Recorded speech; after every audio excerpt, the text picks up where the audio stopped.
بسم الله الرحمن الرحيم.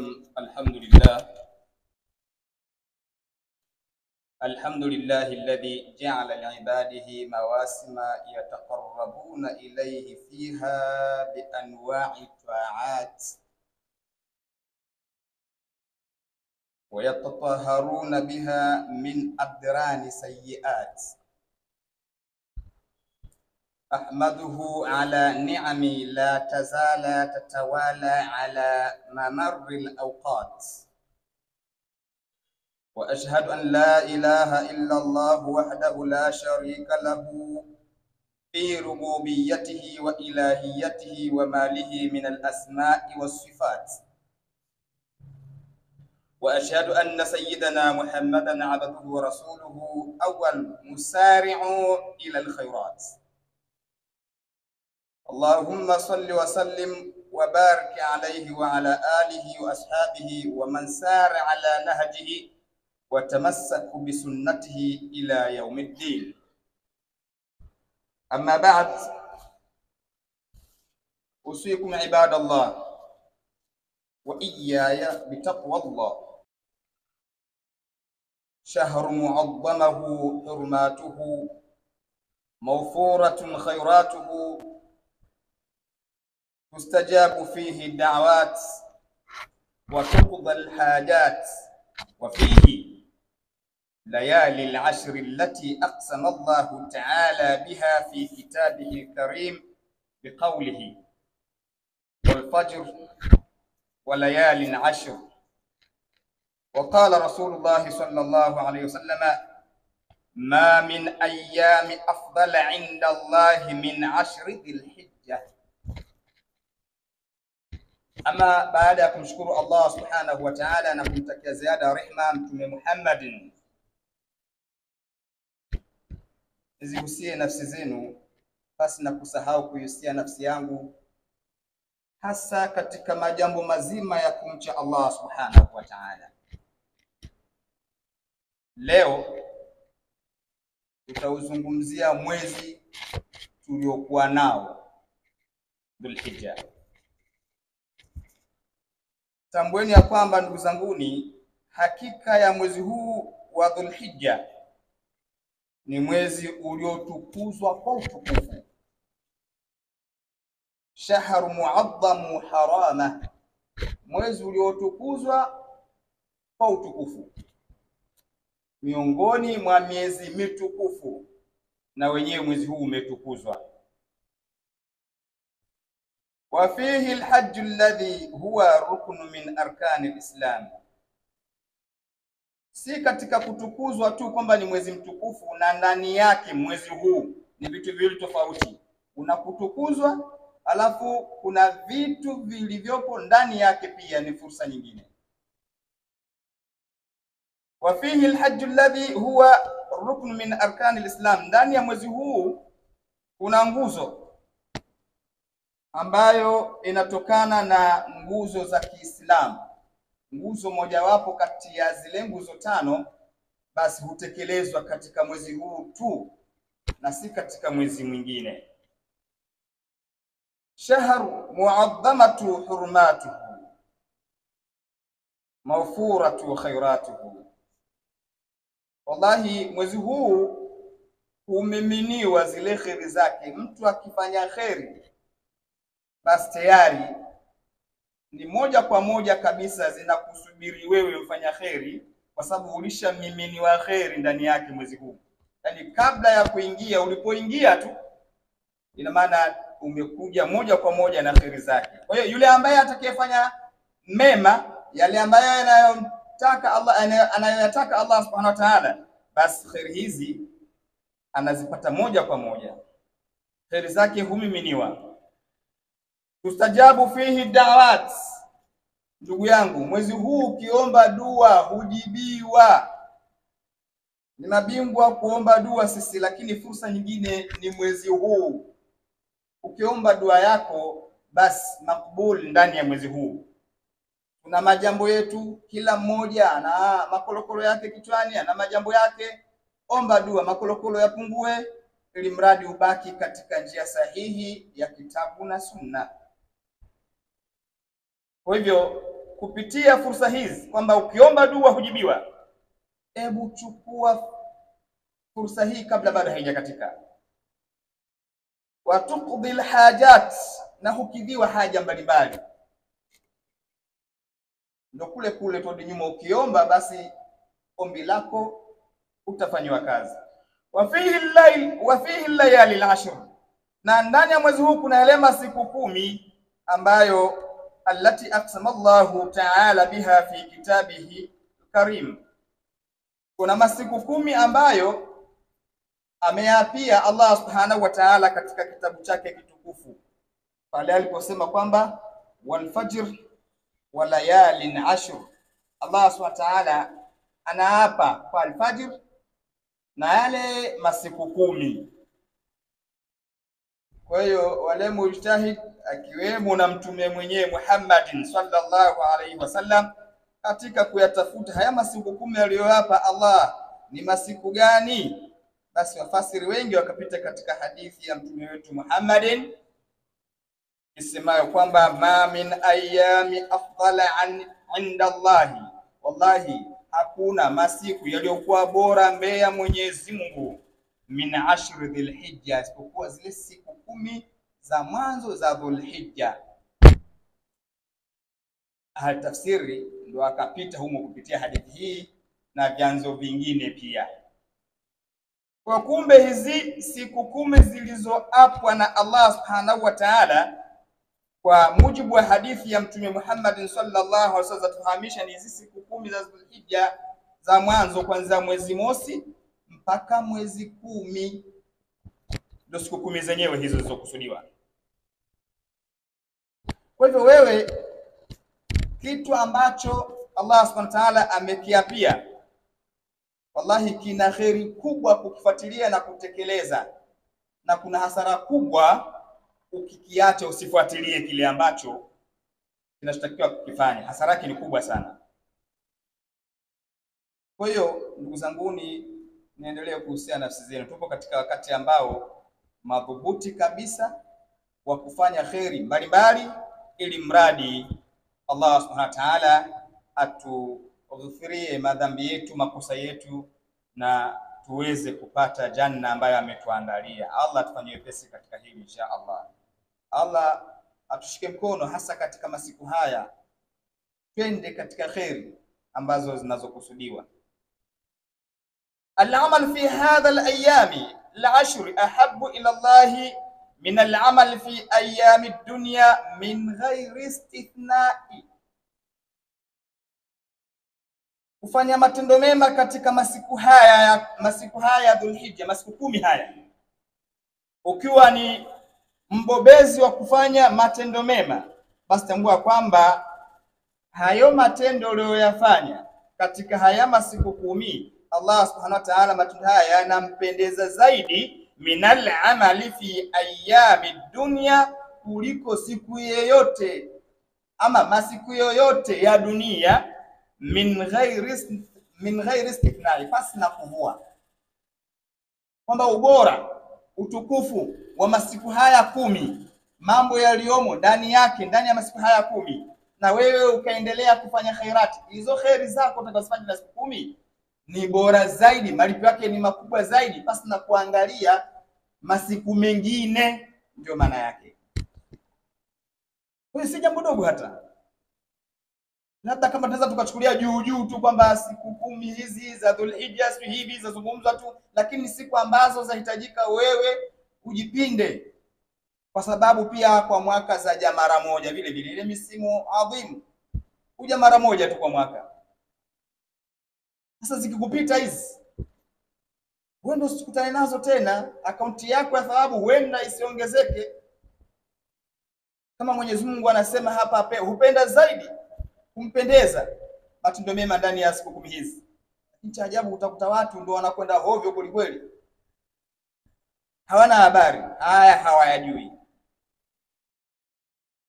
Wa annahu afdalu min aljihad fi sabilillah, matendo mema ndani ya masiku haya 10 ni bora kuliko ni kupigana jihadi katika njia ya Allah subhanahu wa ta'ala.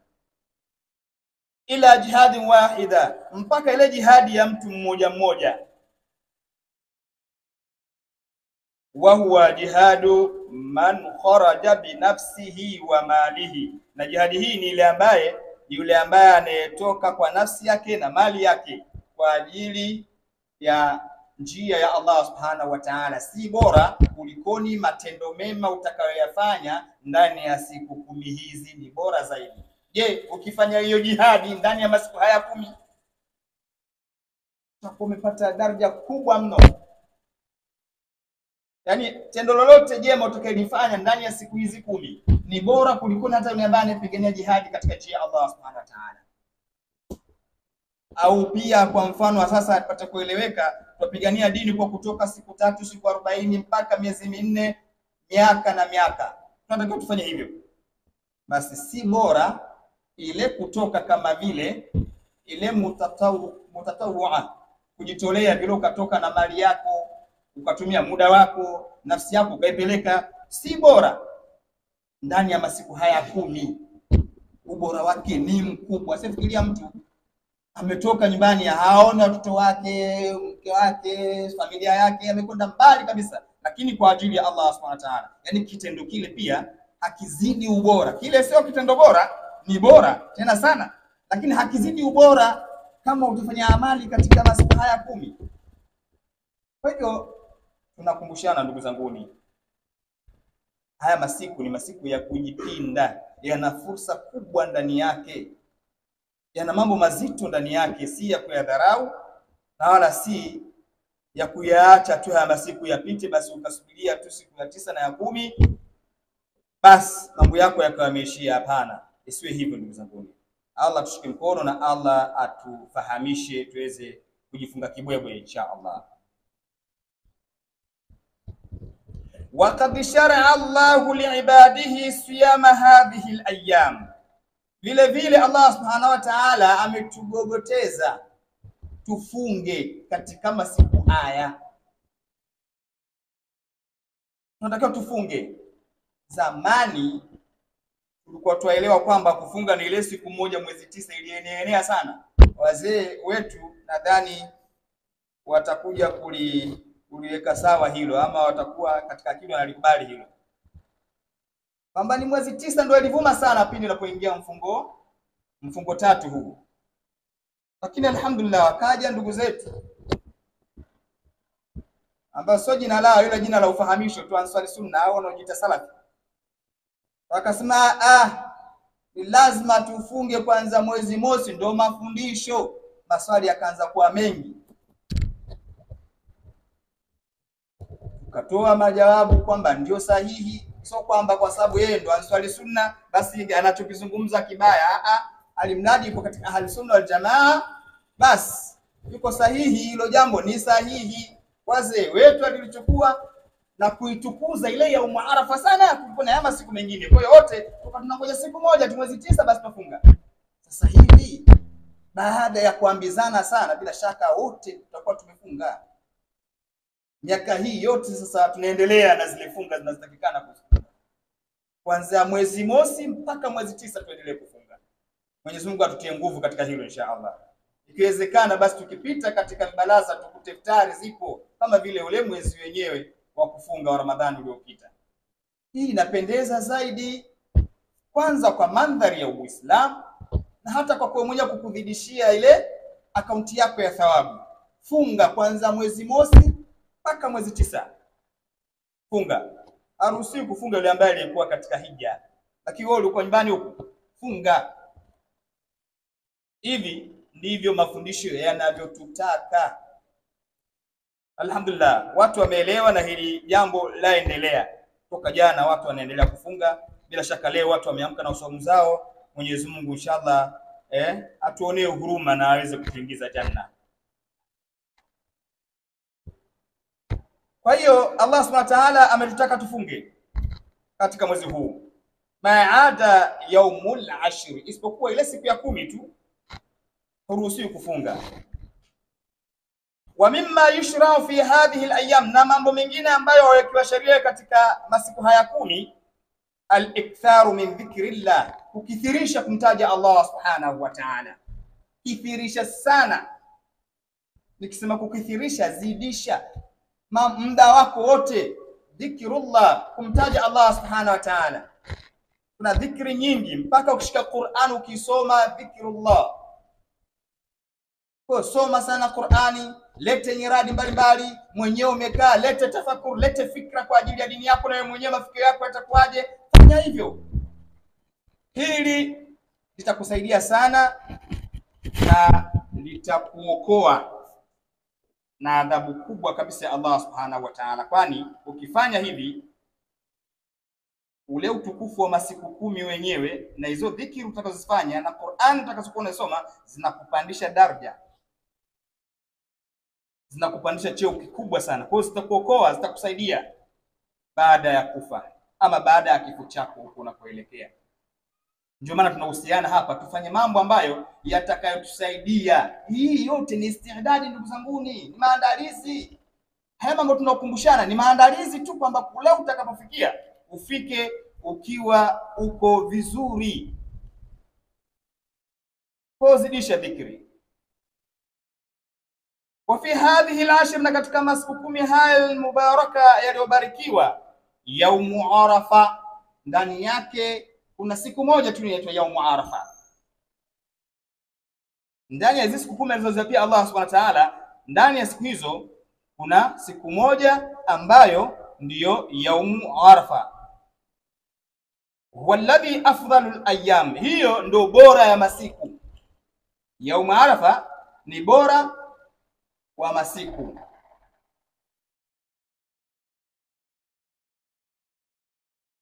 Yaumu Arafa ni bora ya masiku. Huenda hata hizi siku 10 zimeapa kutokana na uwepo wa siku hii. Anna sawmahu yukaffiru Allahu bihi sanata al-madhiya wal-baqiya. Ama yule ambaye atakayefunga kwa dhati kabisa kwa ajili ya kutafuta radhi za Allah siku hii, tunazungumza siku hiyo sasa moja.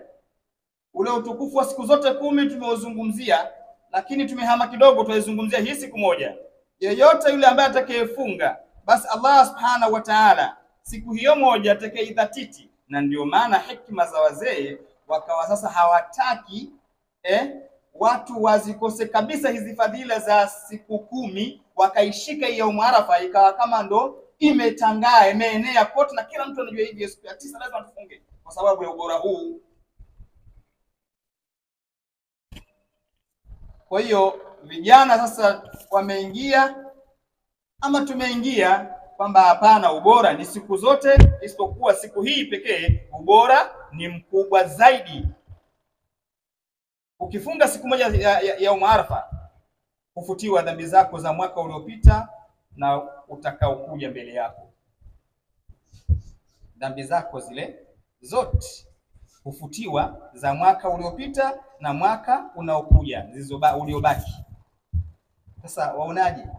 Si jambo la kawaida, lazima ufunge, lazima wazee watilie mkazo siku hii, waishikilie kidete. Kona wewe anza siku ya mwanzo, kama ulichelewa jana leo, basi kesho ukiamka usiache. Unasamehewa dhambi hizo, mwaka mzima uliopita unasamehewa. Lakini takfiru saghairu dhunub, usamehewa zile dhambi ndogo ndogo. Sio ile dhambi mikubwa ambayo unajipinda nayo. Umemsonya mtu, umemkanyaga mtu labda mpo kwenye gari makusudi tu unamkanyaga ili mradi labda umuumize. Dhambi ndogo ndogo zile ndizo zinazokusudiwa hapa, msamaha unaopatikana hapa. Zipo nyingi, mfano wake ndio hizo. Kuna kabairu dhunub, kuna yale mpaka ulete toba. Na hizo toba za kabairu dhunub zimegawanyika, inategemea ni dhambi gani na sharti lake ufanyeje. Lakini hizi ndogo ndogo zote usamehewa, zinafutwa zile. Kama ile makosa mengine huo ukichukua udhu wenyewe yanafutika. Kuna vitu kibao ambao ukijishughulisha na kuswali basi direct vitu vinaondoka, ile mambo mabaya yanakuondoka. Dhambi ndogo ndogo zile unajikuta umezifuta tu bila mwenyewe kujua. Kama vile ambavyo unavyojikuta uswahilini kuna dhambi ndogo ndogo zinakuingia bila mwenyewe kujijua, kwa sababu kuna madhambi ambayo yanatupata hatujijui. vile vile kuna thawabu muda mwingine pia zinakupata hujui. Umeona bwana, uhalisia uko hivyo. Kwa kusamehewa dhambi ndogo ndogo ambazo kama hizo mfano wake tumezitoa. Kwa hivyo ndugu zanguni, tujikite katika khairi ndani ya siku hiyo pia. Walistahabu siyamuhu lighairi alhajj, basi yapendeza sana kufunga siku hiyo kwa mtu ambaye hayupo hija, yani hajakwenda hija, wewe ubaki nyumbani, inapendeza sana kufunga. Wa huwa yaumu maghfiratu dhunubi wal'itqu minan nar, na siku hii ya Arafa ndio siku ambayo watu hufutiwa madhambi na Allah subhanahu wa ta'ala na huachwa huru na moto. Wewe hutaki? Jitahidi ili ufutiwe dhambi zako, jitahidi ili uachwe huru na moto. Yaumu Arafa vitu hivyo vinapatikana. Kwa unapoambiwa kwanza ukifunga pale kama vile umetandika carpet la khairati, ukifunga bila shaka utowaza jambo lolote. Kwanza utakuwa kidogo umeathirika kwa tamani maji, nimefunga hivi. Mwisho wa siku utakuwa mwenye kuyaendea, kama utakuwa na khushui sasa utakuwa mwenye kuendea ya khairati vizuri kabisa. Kwa maana dhambi hata zile ndogo ndogo utaziepuka. Mwisho wa siku ukiwaza Mwenyezi Mungu anifutie mimi madhambi yangu, Mwenyezi Mungu aniachishe, aniweke mbali na moto, faida kubwa unapata tu. Kwa hivyo vitu hivi vinapatikana yaumu Arafa vyote. Huwa yaumu yanzilu Allahu fi samai dunya, ndio siku ambayo Allah subhanahu wa ta'ala utelempa mpaka katika wingu huu wa dunia. Fayubahi bi ahli al-ardi ahli as-sama, Allah subhanahu wa ta'ala tuseme Kiswahili gani, hujifakharisha. Wapo watakayepita vinginevyo, lakini nichukue hivyo mie kwa mapito haya haraka. Hujifakharisha Allah subhanahu wa ta'ala kwa viumbe wa mbinguni kwa matendo anayoyafanya viumbe vya ardhini. Allah subhanahu wa ta'ala hutamka maneno ya kujifakharisha. Nikisema viumbe vya mbinguni, hebu tuchukue tu wewe uelewe kuna viumbe vingi. Kwa malaika kule mbinguni Allah subhanahu wa ta'ala hujifakharisha, huzungumza maneno kama wewe vile unapofanya jambo fulani ukaliweza ukaanza kuvimba kwamba umeona nifanya hivi, na Allah pia ndio hivyo. Kwa viumbe mbinguni malaika hujifakharisha kwa maneno yale ya kujidai. Kwa nini? Kwa yale matendo wanayoyafanya hawa viumbe vya ardhini, wanadamu na wengineo katika msimu huu wa Dhulhijja. Hujifakharisha Allah subhanahu wa ta'ala. Fayaqulu, husema maneno gani Allah?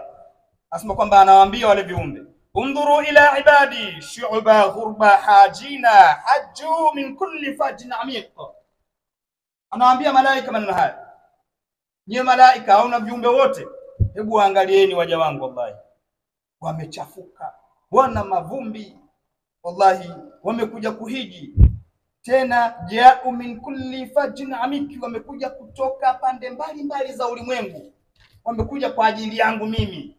Hiyo ndo kauli ya Allah subhanahu wa ta'ala ya kujitukuza, kujifakharisha mbele ya malaika. Wewe ndo kwanza haupo, sijui upo katika vitu gani, makorokoro yamekuja kibao, hata ikufunga na kufanya matendo kama hayo utaki. Yani mantiki yake unapoambiwa ndani ya siku hizi 10 ni kama vile kuna maunganisho fulani kati ya wale watu wa hija na wewe huku, wale wa kihiji na wewe huku uwe mtakatifu vizuri. Maneno kama haya yanapokuja basi yanakuchukua na wewe moja kwa moja. Allah subhanahu wa ta'ala anasema kwamba yarjuna rahmati, wanategemea wanatarajia baada ya matendo haya rehema zangu. Walam yarau adhabi, lakini hawajaziona adhabu zangu. Wamesoma Qur'ani, wamesoma maneno yangu kupitia kwa Mtume Muhammad sallallahu alaihi wasallam, mwisho wa siku kweli wamekubali na yakini na wanatekeleza majambo, adhabu hawajaziona. Falam yara aktharu atiqin minan nari yawma Arafa. Laiti Allah subhanahu wa ta'ala asema hivi, laiti wangeona zile adhabu zangu jinsi zilivyo, basi akthiru atiqan minan nari yawma Arafa, basi wangeachika wengi na moto siku hii ya Arafa. Yani kama tungeona zile adhabu, Mwenyezi Mungu anasema hivi kuambia malaika, wanafanya hivi, wamechafuka, wamekuja hija kutoka nchi mbalimbali, wanategemea rehema zangu, alafu walam yarau adhabu, wala hawakuziona adhabu zangu. Laiti wangeliziona adhabu zangu, wallahi basi watu wengi siku ya Arafa wangeachika huru na moto. Si wabishi, ile aina yaqini hatunayo. Hatuna. Kwa kama tungekuwa tunaona zile adhabu, nina imani wewe uone adhabu ujipeleke katika madhambi. Hapo tu. Na ile hali ya kujisahaulisha Allah Subhanahu wa Ta'ala aliyotupa ya kujisahau tuseme. Lakini kila tukijisahau maneno kama tukumbushana. Hivyo kama hapa tukumbushana hapa, lakini bado wapo watu wengine wakitoka hapa wanaona wamalize tu, kesho kutwa kuna ahadi ya madhambi. Mwenyezi Mungu atunusuru inshallah. Kwa hivyo leo tumeleta ujumbe huu kwa ufupi tu.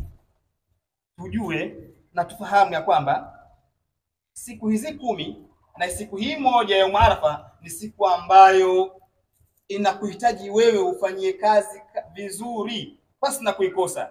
Yaani kama ulikuwa na majambo yako mengi basi njoo likizo. Na kama huko uliko kazini kwako wapi haifai basi omba nyudhuru ya halali kabisa ili uzifanye haki hizi siku. La sivyo fursa kama hii kupita huwezi kuipata tena ndugu yangu. Huwezi kuipata tena. Sasa kwa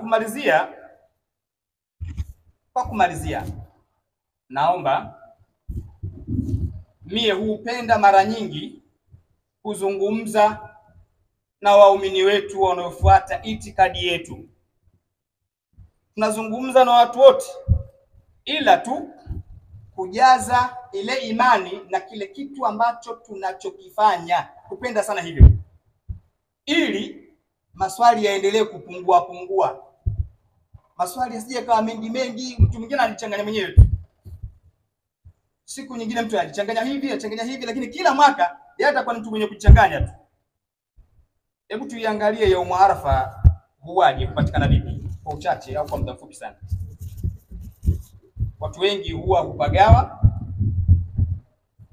na kuona kwamba mambo mengi au baadhi ya viongozi hawako sawa. Lakini tuchukue kipande hiki kidogo tu, na wale ambao pia kwa namna moja ama nyingine watakuwa hawajaelewa basi wanasema tutafute inbox, tutakuja kuelezana vizuri.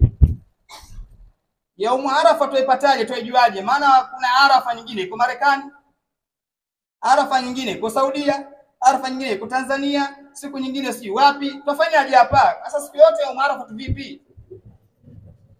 Na kuona kwamba ile Yaumu Arafa ya Saudia ndio yenye nguvu kuliko ni zote.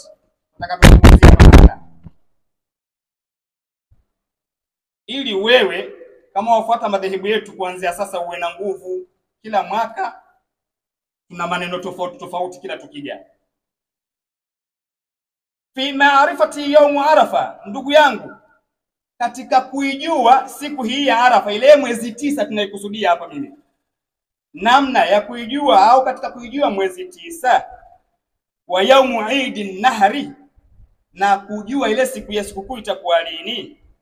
Na'tabiru fi matla'il qamaril hilaliyah fi mawafinina, tunazingatia machomozo ya mwezi muandamo katika nchi zetu.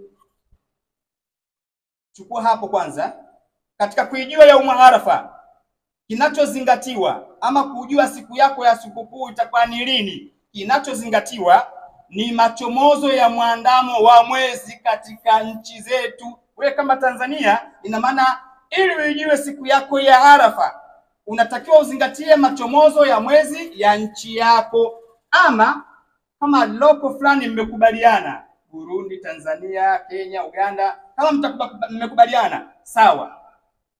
Hamjakubaliana pia wala sio tatizo. Yale maneno angalia, Burundi tu hapo wameswali mswali.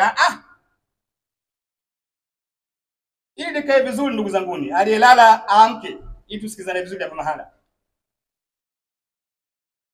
Yaumu Arafa tunazingatia machomozo ya muandamo wa mwezi katika nchi. Kwa kila mtu angalie muandamo kwa machomozo ya mwezi katika nchi yake. Sisemi kwamba kufuata mwezi wa kimataifa haifai, hapana, yafaa.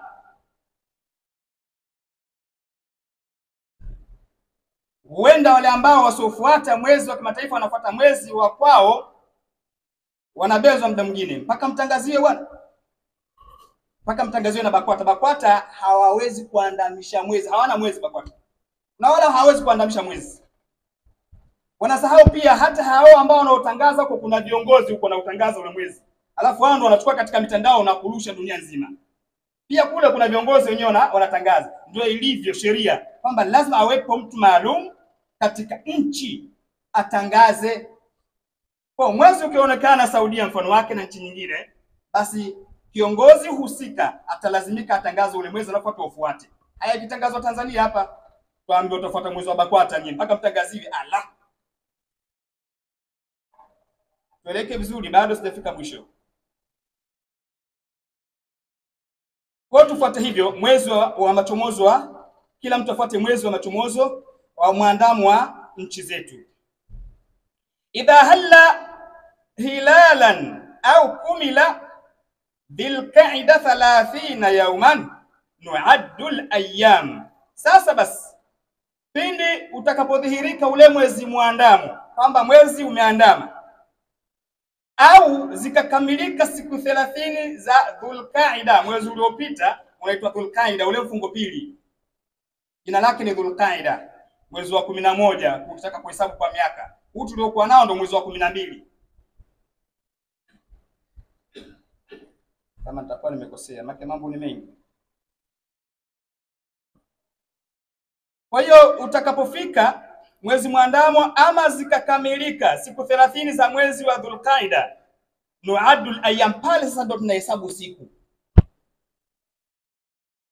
Mwezi umeandama, Dhulqaida tayari ishaondoka, umeandama, pale ndo tunaanza kuhesabu siku. Leo mwezi mosi ndio inavyotakikana, au la hatujaona mwezi zimekamilika siku 30, basi kesho ina maana ndo tunahesabu ni mwezi mosi, ndio mafundisho. Lakini kwa machomozo yako ya ndani pia kipengele hiki katika ilmu ipo, kuna ikhtilaf. Atakayekataa huenda akawa bado katika Uislamu hajazama, ikhtilafu zipo. Kwa hiyo nimesema kwamba naongea na watu ambao mara nyingi tufuata mwenendo wetu wa kufuata mwezi wa ndani, ili kuatia moyo kwamba mnachokifanya sio makosa, na wale pia wanachokifanya wala sio kosa vile vile. Hapa katikati ndo napendaga mimi. Magomvi yanatokeaga wapi? Chuki zinatokea wapi? Maneno mabovu ya kupiana pia yanatokea wapi? Na mara nyingi huwa hatuleti mada hizi isipokuwa tayari watu washakunya na kuanza kuuliza na kukebehi watu. Kwa sasa ukisoma ile elimu kwa ajili ya ubishane tu, utakuwa hamna faida. Utabishana mpaka unakufa, alafu amali hujafanya. Kisimamo cha usiku huna, matendo ya kheri huna, elimu kubwa unayo, lakini kwa ajili ya kubishana tu hatutaki tuwe hivyo. Kwa hiyo utakapoona hapa nisishika, mtawakkali Allah subhanahu wa ta'ala.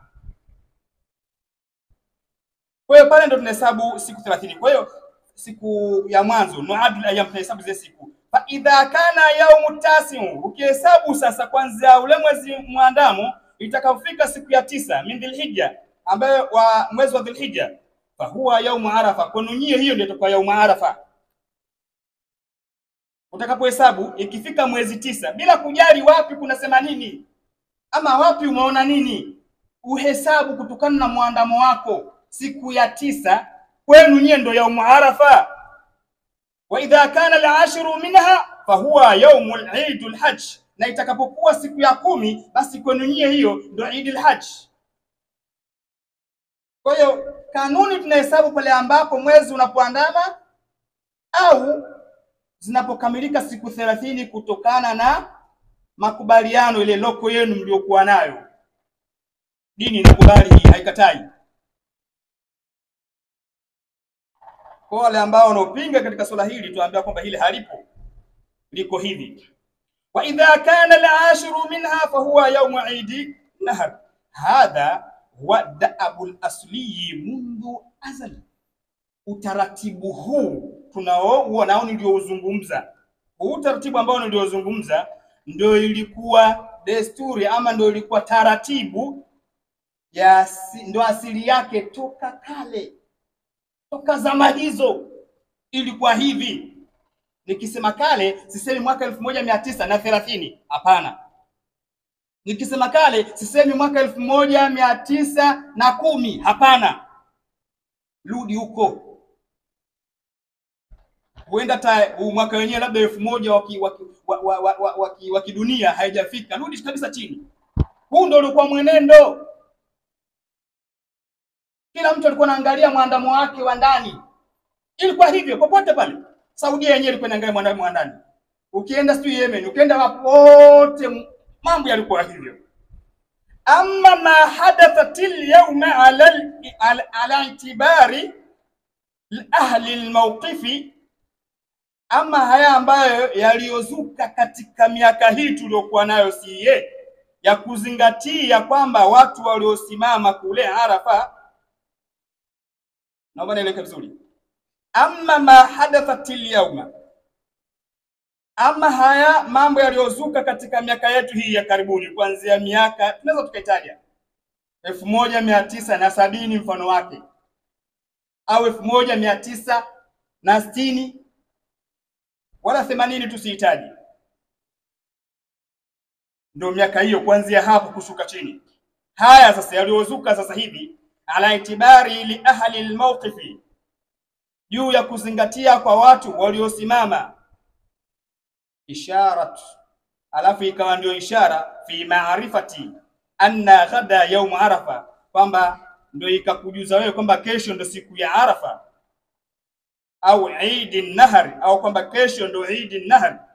Hadha shay'un, jambo hili ndugu zangu ni ma fa'alahu an-nabii, wala hakulifanya Mtume Muhammad sallallahu alayhi wasallam, wala atbaruhu sahabi, na wala halikuzingatiwa na maswahaba, wama rawahu tabi'in, na wala halikupokewa na tabi'in, wa min ba'dahum, na baada ya matabi'in, tabi'in hawakulipokea swala hili, wala salafi salih, wala wale ambao salafi salih pia jambo hili hawakulipokea, kwamba wewe hujui siku ya Arafa mpaka eti uone watu wamesimama kule ndio sema leo ndio siku ya Arafa bwana. Kuna watu katika miaka hii ya karibuni wanangoja katika TV na kuananga watu maneno kama hayo. Nyinyi mnaona kabisa watu wamesimama pale. Nyinyi mna idadi gani? Mnaongoza sina wanatukana viongozi wa dini. Hili haliko sawa. Haliko sawa. Enzi Mtume halikuwa hivi. Enzi Mtume ilikuwa kila nchi ina machomozo yake. Enzi masahaba kila nchi na machomozo yake. Kipo kisa ambacho cha muandamo wa mwezi, sahaba fulani kaenda sehemu fulani akarudi huku, kinajulikana mahali shahidi kabisa. Wala tabiin wala tabiin hawakufanya, wala ahal salafi wala salafi wenyewe pia hawakufanya hivyo. Walikuwa wanaangalia machomozo ya nchini mwao au loko fulani. Nikisema loko hapa, mwezi wa loko ni kama vile kuungana Afrika Mashariki, si tuangalie mwezi wetu kwa sababu tuendana. Lakini pia mda mwingine hata huku kuendana pia hakuzingatiwi vile vile. Labda katika masafa pia. Haya, kama ufuata Saudia usifuata wapi, lakini angalia masafa yake hapa na hapo. Sitaki kwenda huko. Kwa ujumla tambua tu hivyo kwamba enza Mtume halikuwa hivyo, ilikuwa kuandama kuangalia mchomozo uliokuwa kule. Kima kiakili utakuja kuelewa. Lakini kama huelewi pia maneno ya mwisho, basi utakuja kuelewa vizuri nini ambacho viongozi wakikwambia kwamba idi yetu siku fulani, usilete maneno tena na akija mtu uwe na nguvu kupitia maneno haya. Hakulifanya Mtume, wala hakulifanya sahaba, wala hakulifanya tabiin, wala tabiin, wala salafi hawakufanya jambo hilo. Walikuwa wanaangalia mwezi wa ndani. Kwa sababu utakapotoka sana kuangalia mwezi wa nje. Ndugu zangu, tumepita katika mwezi wa Ramadhani hapa. Watu sikukuu wamekula ndani ya mwezi wa Ramadhani kama nyinyi hamjui. Na wafuatiliaji wa mitandao nadhani mliona vitu vingi sana. Sikukuu wamekula ndani ya mwezi wa Ramadhani. Kuna studio ukafuata mwezi wako wa ndani vizuri. Na pia wale mashekhi wakula tofauti wenyewe wakawa wanatofautiana na lile jambo. Kwa hiyo tulia wewe, sikiliza viongozi wako wanapokuambia, fuata. Alimradi tu kwamba kama jambo lipo katika ikhtilaf, alafu wewe ukasema mwenendo huu mimi kwangu ngoja ni uchukue, basi uchukue kwa heshima na adabu, wala usitukane wenzio. Hilo ndilo linalotakikana. Na alimradi lile fundisho ama tangazo linalotoka kwa viongozi liwe katika sheria, liwe katika mwenendo wa kitabu na sunna. Kama halipo basi usilifuate. Kwa sababu lipo kama hivi, tusimama kama hivi tutatetea ati. Kwa sababu hao wanaotangaza mwezi hawawezi kuuandamisha mwezi hata siku moja. Kwa mtu kumbe mwezi wa BAKWATA, basi huyo anaita istighfar, kwanza anamkufuru Allah Subhanahu wa ta'ala, na aniandamisha mwezi ni Allah Subhanahu wa ta'ala. Isipokuwa hao wa viongozi wamedili katika msimamo huu ama katika maneno haya pia.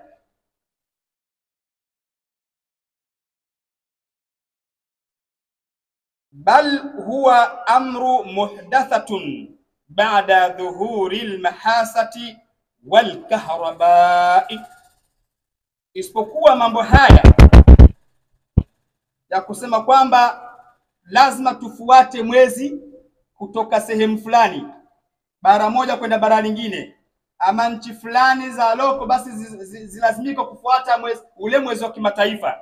Tuzungumzia sasa hapa, isipokuwa jambo hili la mwezi wa kimataifa, bal huwa amru, narudia hapa, bali tabia hiyo ama jambo hilo la kufuata mwezi wa kimataifa, amrun muhdathatun, ni jambo la uzushi.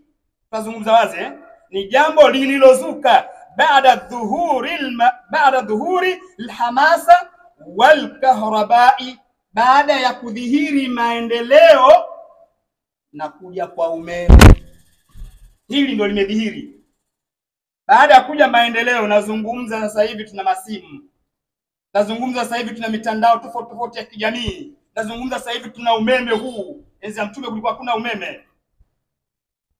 Walikuwa wanajua ni majambo hayo. Hamna simu za kutupiana message zile, ama ukaweka siku katika Google alafu mwisho siku ukapata lile jambo, mwisho siku ukatangazia wenzio. Ilikuwa hakuna. Enzi ya sahaba ilikuwa hakuna. Tabiin hakuna. Kwa wao walikuwa wanafanyaje? Saudia kweli wataona, lakini huku pia tutaona, kule watatangulia, na huku si kesho tutahesabu mwezi wetu mwandamo mwezi fulani. Ndio hiki kinachoendelea leo viongozi wetu ambacho wanatungangania mpaka sasa. Sio kama hawana ilmu kama maneno yalivyokuwepo. Nadhani nitakuwa nimeeleweka vizuri hapo.